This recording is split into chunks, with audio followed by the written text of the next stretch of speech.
knew in different prison facilities. So I think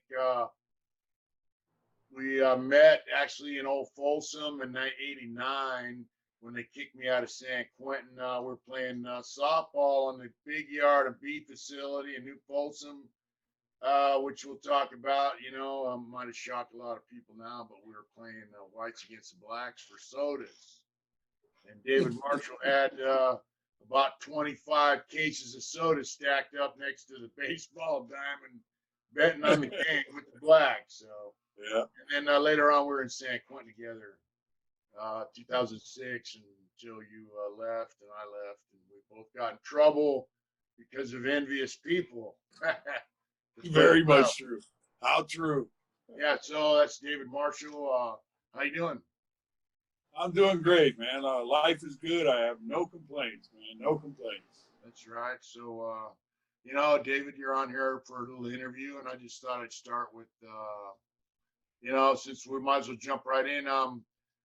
So can you kind of give us a little history, like where you grew up, or where, kind of family life you had? Like, where are you from, actually?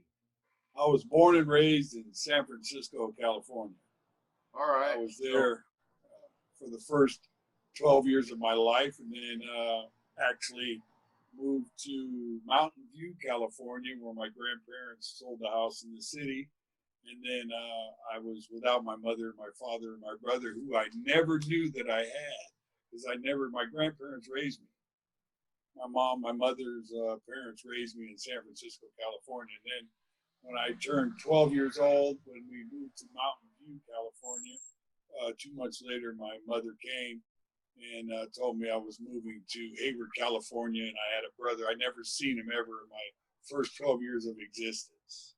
Never seen. My mother was, she was an immigrant from Italy that immigrated to this country, and she had my brother at 15 and me at 16. So I was the second child born, and she couldn't handle 2 kids at 16 years old. So your grandparents were already here, and then she came over later? Exactly. No, my grandparents were here. My grandparents came here, then they went back to Italy a couple of times, and my mom came back over there, and then she was born here. But she just came in from Italy. So, yeah, that was in 1936. All right. Yeah. So you were raised pretty much by your grandparents. Pretty much, yes.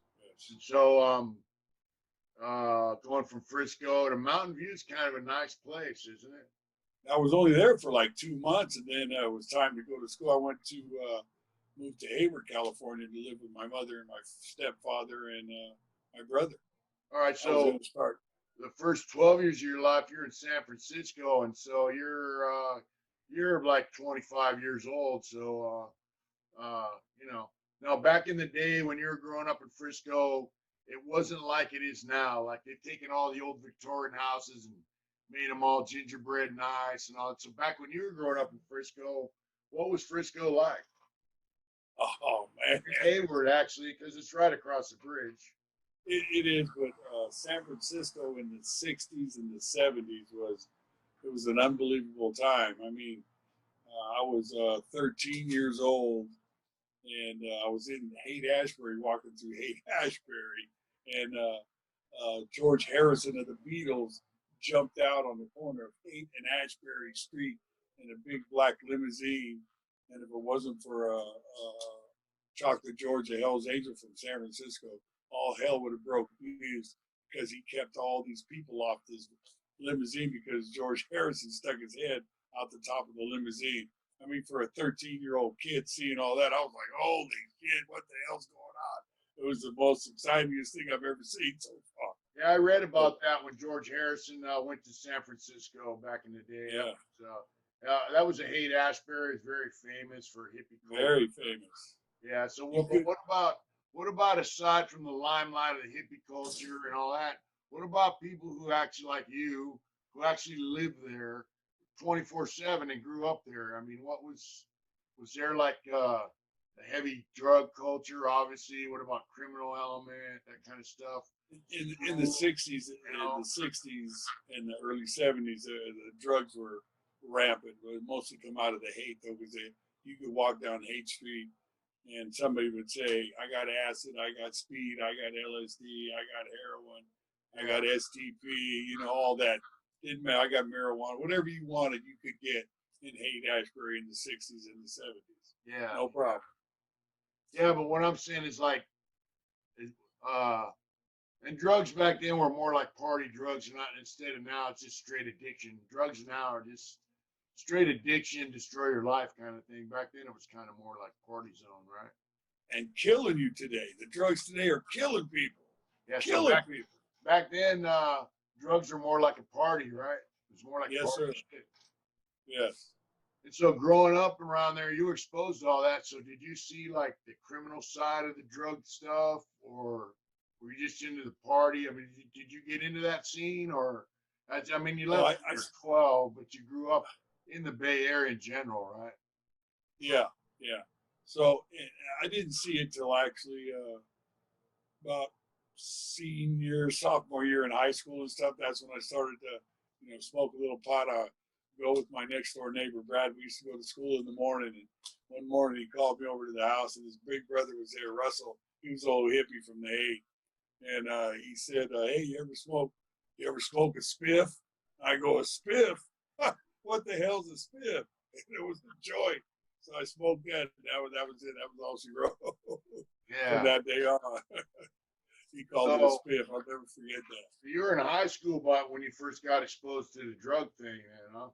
Yeah. Well, I seen it when I went to Haight-Ashbury when I was younger, but I never indulged with it. I used to hear it all the time, you know? Right, right. So it was different. All right. So what about like, you know, different stuff like motorcycles? I know San Francisco, the whole Bay Area had a lot of motorcycle club stuff going on back then, and very much, you know, different clubs. And you know, we don't talk about you know, any specific group of person by name because obviously you and I are not members of any motorcycle association, so we can't speak for them. But there was a lot of motorcycle stuff going on, club type stuff going on in the Bay Area when you were growing up. There was very much. And you used to see a certain one that used to. My brother used to work at a gas station in Hayward, and sometimes they would come off the San Mateo Bridge runway in a big pack of 50 or 100. Wow, there's that many guys in the club, huh? They were just. It was crazy. I'll never forget the day that he was working. They all pulled into the Gulf station to get gas. And they just brought their bikes up, loaded up with gas, and off they went. Yeah. It was crazy. It was crazy. It took a while to gas them all up, huh? Oh, yeah. It was pretty wild. But on a daily life, like you mentioned, Chocolate George, you know, who's a guy who passed away many years ago. He had a monster funeral, a massive amount of bikes when he had his funeral. Didn't he get hit by a car or something? I thought so. I wasn't sure. He passed away, but something like that, or an accident. Something happened where he got hit. I think he got wiped out like that. And they called him Chocolate George because you like to drink chocolate milk, right? That was his story. That was a true story. I heard that years later. Yeah. I said, "Yeah, I see this guy. Yeah, I see this guy that was helping George Harrison when the Beatles popped his head out of a limousine, and they called him Chocolate George, the Hell's Angel." I go, "Whoa, Lord!" And I found out that he liked to drink chocolate milk. And so, like, when you're growing up, you're seeing the motorcycles and all that kind of stuff. Even before you got into smoking weed, you've seen all this stuff going on in your town, right? Seen it, yeah. You used to see it all the time. They were pretty prevalent. So, yeah, so I'm going to say, like, the bike clubs, there were other clubs there in Frisco, Bay Area, but so you saw it on a daily basis growing up there, right? Pretty much, yes. And then you hear about their reputation and different stuff, and yeah, and all so, that. Like, as you're growing up, going to school. By the way, did you play sports or any of that kind of stuff going to school? I was a baseball player, man. I was a baseball player. I was had a promising situation in high school to play baseball, and had a chance to play professional baseball after I graduated from high school, but I choked on that. I went down to Rancho Cucamonga, California for a tryout with the Milwaukee Brewers, and went down there and tried out, and I was told to come back in 3 days. I never made it 3 days later. Never made it. Were you smoking the weed back then? Smoking the weed, man. That just changed my whole life. So, So you start smoking pot and I imagine doing other stuff, in high school then, right? Yeah, yeah. All right. So did that lead you towards the criminal side of the drug thing, or were you just partying? It did. It was all about the money, man. It was all about the money. Making Okay. money. And Okay. that was a big thing back then to have. You want to be in high school, you want to have a car or something, but selling dope back then was pretty prevalent. It was pretty easy. So Pretty like easy. you went from smoking pot and obviously weed cost money back then. Lids were about $10. $10. That's all. Yeah. $10. Yeah. Kilos for about 150, 200 bucks Yeah. a kilo, depends who you Yeah. do. And so right away you noticed the money side of the drug culture. Yeah. My first arrest was 20 pounds of pot. Okay. All right. Yeah. All right. So you were slinging weed. How old were you when that happened? I was 19. And after high school. Fresh out of high school, you're slinging weed. Yeah, there was 13 of us that were involved with this big network we had. We all used to drive Austin Healey cars, slant sixes in them, and we were like an organization. It was cousins and friends and people we grew up with. Yeah. And then one of the guys that we went to school with turned narc, came in out of Nevada, and we hadn't seen him for a long time, a couple of years, and he popped up on my door on a Saturday morning at 7 o'clock in the morning, knocking on my door, wanting to buy some pot. I said, what do you mean? Man, I ain't seen you in 2 years. Where you been? So he ran this story. I believed him. And then he went downstairs to get some money to come back because I had like 19, 20 pounds in the house, in the bedroom. And he brought back the police with him. I tried to jump off the second story balcony, but they were outside. Let me ask you this. So this is a guy you knew and he turned narc, and for guys who don't know, nowadays that's called rat, snitch, whatever. Yeah, Their narc was actually a narco, drug rat specifically. Yeah, correct. Right? He's a drug rat. So a snitch. So what, did he get in trouble or something, and then he decide to start snitching on his friends to get out of trouble? I think when he got out of high school, he just moved away and he just joined the force or something like that. I guess so, because he was really solid at what he had. Cause, he had credentials.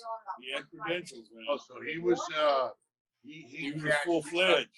Cashed in on his relationship with people. Yeah, exactly. And yeah, they arrested 13 of us.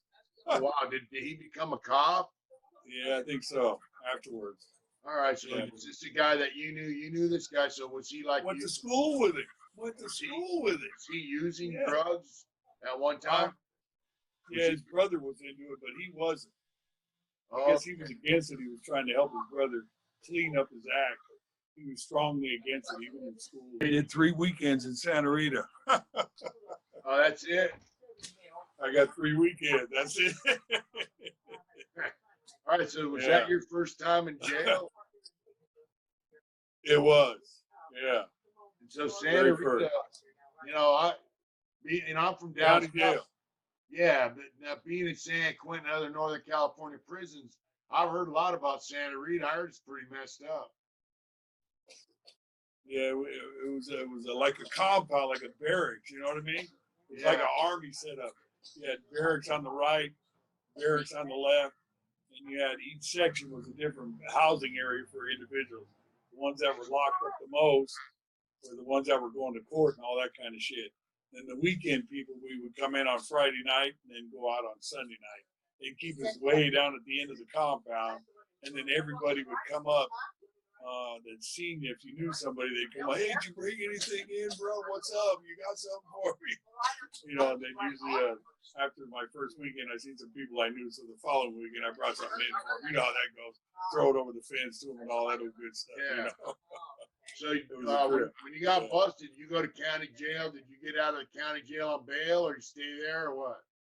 Yeah, I bailed. I bailed after 5 hours. And that was your first jail arrest experience? Very much so, yes. Yeah. All right. So after you did that, did you continue with your adventures into the drug world and the criminal behavior and all that? Or well, I joined the union. I was a carpenter too. I joined the union after high school too. So I was pounding nails. I went through the joint apprenticeship training program to do that. I did that for 4 years before I became a journeyman. So every 90 days, I got a 5% raise on my check, so forth and so on. But on the side, I was still hustling and doing shit on the side. All right, so you're working as a carpenter. You're working as a carpenter. Yes, sir. Yes, sir. All right. Yeah. And your little wheeling dealing on the side. How's that working out for you? How did it work out back then for me? Yeah. Is that what you're asking me? Yeah. Oh, shit, I got arrested 17 times. I got arrested 17 times in 10 years. 17 times in 10 years. That's almost twice a year. That's about right. I'm pretty close. And each time was either possession or drunk or driving drunk. I got a couple of 505 or whatever they are, 501s, whatever they call drunk driving. Yeah, whatever. Yeah, that one there. Yeah, a few of those. Both of those were from weddings. Then I had the possessions under the influence charge. Little shit like that, petty shit. Wrote a bad check. Shit like that. So were they on you for selling dope? Oh man, I got raided a couple times. They came and had the warrants and all the shit. People that you think that you know, who are you supposed to be your friends, they're the ones that turn your ass in. They're the ones that tell on you. Tell on a friend. Yeah, that's pretty much save your ass and tell on a friend. Why go to the pen when you can tell on a friend? That's the motto. Right? Yeah, all right. Yeah. Why go to the pen when you can tell on a friend? So what you're saying is the snitch behavior to get out of trouble has been going on long, many, many decades prior to this. This is 2020, so that's for almost 50 years that I know of. Yeah, 50 years that I can witness of it. So the rat game's probably still going on today too. Huh? Yeah. Oh, it's going on bad now. So let me ask you, since we're touching on that, back in the day, the days that we're talking about now, if someone was known as an informant or debriefer, now they call them whatever, would they didn't fare so well back then as they did now, right? No, they didn't. No, they didn't, as far as I know. People didn't just openly tell, right? No, they what about, to come to court, because a couple cases I had, my lawyer brought up, well, you got to bring this informant to court. He's got to get up and testify. Well, the two that I went through on those two cases, they didn't come to testify, so that automatically got the case dismissed without the informant coming in there to testify, to get up on the stand and point and do all that shit. Yeah, so I was lucky in that area a couple of times. So, I thank God for that one. Might have went to the pen earlier than I thought. Yeah, you might have. So what year are we talking about now that you're involved with this stuff? In the mid-70s. Okay. All right. In my 20s. Oh, you're in your 20s. All right. Yeah. In my 20s. All right. So eventually you ended up going to prison, right? I didn't go to prison till 1982. All right, 1982. I got busted in 79. So I was in the pen before you, Bubba.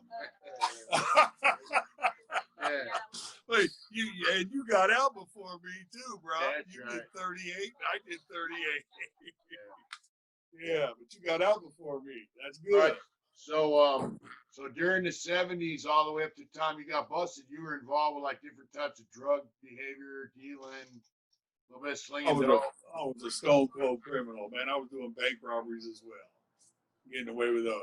All right. So your criminal behavior just gradually increased. Very much so. And I got into a heavy dose of people that I should say had a lot of more things than I had, that were into distributing, certain amounts of product all over the place, and I was involved with people like that. So it was pretty serious and it was pretty heavy. Because once you got a product, you had to pay for it, and there was no ifs, ands, or buts about being late. But you said the money would have to be there on that time. It better be there, and that was just it. Right. So it wasn't just a party anymore. No, it was business. It didn't go from like I'm gonna sling a little dope, make a little profit, support my party. Now it's a business. Try to get this, try to get that, get the motorcycle, get the car, all that little stuff that you want on the side, Right. Back then it was just free willing, free spirited. There was a lot of parties going on and everything, but you just always wanted to be in the loop, as we say these days. You wanted to be in with everybody else. You just wanted to be you, but in your kind of way where everybody just enjoyed you. That's right. That's pretty much it. Yeah. And so did you get a motorcycle? I did. I raced go-karts for 10 years almost. Oh, really? Yeah. So that was cool. Plus I had a mini bike at 13 that did like 62 miles an hour, a little Mac 10 on the back. So it was cool. And yeah, I raced go-karts too. So that was good. So my first motorcycle was 20. I was 20. I bought a Sportster. That's right. That's right. A 1972 1000cc Sport. Yeah, I got bought my wife a 1975. Yeah. Yeah. Anyway, so you ended up going to jail. Did you go to jail prior to a lengthy prison term, off and on, or were you just getting arrested and getting out? I did the weekends. I probably did maybe a year at the most, total on and off, little 30 days, 60 days here, breaking up and stuff for the little time that I did, probably close to a year. But that's because back then when you had money, Mitch, you could buy your way out of shit. That was pretty much it. Yeah. So very little time I did, very little time. Yeah. Right. And so this wheeling, dealing lifestyle, is that what ended up taking you to prison? That's exactly right. It did, yes. So I don't want to get, I don't want to press you for details that you don't want to. Whatever you want. Whatever you want to know, bro. So how old were you when you got your life sentence? When you got that crime? When that crime happened? How old? 28. Actually, I was 20. I was 28. All right. So you actually in the criminal game, you're a little older than most guys when they get. A lot of guys get their life sentences when they're teenagers, early 20s. Yeah. You're 28, so. I never got caught. Right. And so this crime, it was drug related kind of deal, or? It was. I got robbed. With $14,000 in cash and quarter pound of cocaine. And I took it personal and told them, when they ran out of my house with the dope and the money, I said, if I ever catch you, I'm going to kill you. And I caught him. I caught him 6 months later. And I killed him. So some guys robbed you. And, before I went to prison, I was kind of involved with, the crank and all that kind of stuff. And if somebody robbed a drug dealer back then, there's a good chance they were going to get killed by somebody. Yep. If not by that drug dealer, then by one of his friends. It's not something that happened quite a bit, That's true. Wasn't very. You didn't see a lot of that. Right. You did not see a lot of that. Yeah. Right. And if guys are suspected of that type of behavior, other people would cut them loose. So these guys robbed you, and you found them, and so one guy you got. There was two. Yeah. I was only able to get one. All right. So when the feds came to talk to me after they arrested me, they wanted to know where the other guy was at. I didn't know nothing about it. All I know is he came up missing. I don't know what happened to him. Couldn't tell you anything about it. So after this event happened, how long was it before they came knocking on your door to arrest you? 2.5 months. So it didn't take long, really. They said I was 100 feet away from getting away with it. Oh, wow. 100 feet, not 100 days. From one county, from one city to the next. If it would have been in San Jose, I would have got away with it. But it was in Santa Clara County. So that's why I got caught. Yeah, Yeah. crazy. Santa Clara County. For people that don't know, San Jose County and Santa Clara, they border each other, and Yeah, Santa Clara is a little more conservative, yes. a lot more money, stronger Second more, police hey, department. second second best conviction rate in the state for homicide. What's the first? Orange County, I wonder where San Diego fits in around there. and probably in the top 5. Yeah. Yeah, Santa Yeah, Clara is probably. pretty conservative. It's actually Yeah, a nice town, but if you're involved with crime, it's not yeah, somewhere I'd want to get arrested. that's true. Yeah, So you got busted. Did you go to jury trial? I took a deal. The All best right. deal I got was 25 to life. That was it. So the alternative would have been the death penalty or life without. Exactly. Yeah, Okay. Okay. Because it was premeditated or whatever. exactly. Exactly. All right. So what year was that when you got busted? 80, 82. All right. How long did it take you to get to prison? Let's see, March, May, June, 4 or 5 months. 5 months. So like you're 28 years old. You've been in the mix. You're exposed to some pretty serious people. You're riding motorcycles. You're probably around motorcycle clubs a little bit. So you're familiar with serious criminal element Yes. and serious tough guys. So when you go to prison, did you go to you were up north, so did you go to Vacaville for your reception? And the day that I got to Vacaville is some people who were there heard I was coming, who I knew, and then when I got to R&R, I met this guy, an old scooter tramp that was in there, and he pulled me in the bullpen, and he gave me the game from day one. He told me everything to expect, what to expect, what not to expect, what you can do, what you don't want to do, what you want to hang with, what you don't want to hang with. He taught me the ropes right then that day. So I learned everything from that day. I absorbed it all because, I mean, at 28, I ain't never been in the pen before, so I was thinking, fuck, man. Vacaville was a trip back then. It was a Yeah. trip. So, but still, because of your background, going to prison and your age, a lot of guys going to prison when they're, I got busted when I was 17. When I was 18, I was sitting in Chino, which is the reception center back then for Southern California. And, I was a kid. Yeah. So, a lot of kids go in there, they get impressed by, prison gang members, guys with tattoos, been done a little bit of time. They get Yeah. impressed by certain stuff and they get influenced by certain stuff. Yeah. Luckily I grew up around, in a town that had a lot of motorcycle club members, a lot of guys that were just bikers, outlaw type guys that were just independent. And so I was, I really wasn't too keen on spending the rest of my life in prison or dedicating my life to that. But for you at 28, you were probably not as influenced as some of these youngsters that go in there, right? No. I have my own agenda, and I thought that was the best thing.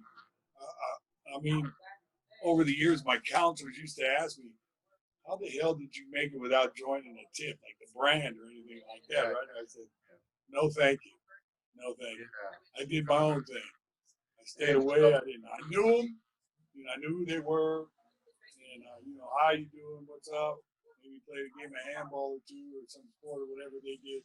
But other than that, it was just back then, all the prison gangs were out on the main line back then.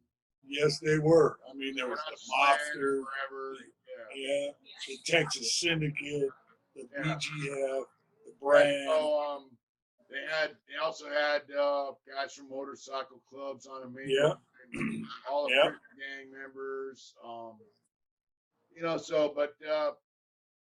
People don't understand. I mean, they have this. Everybody was just everybody. Everybody just.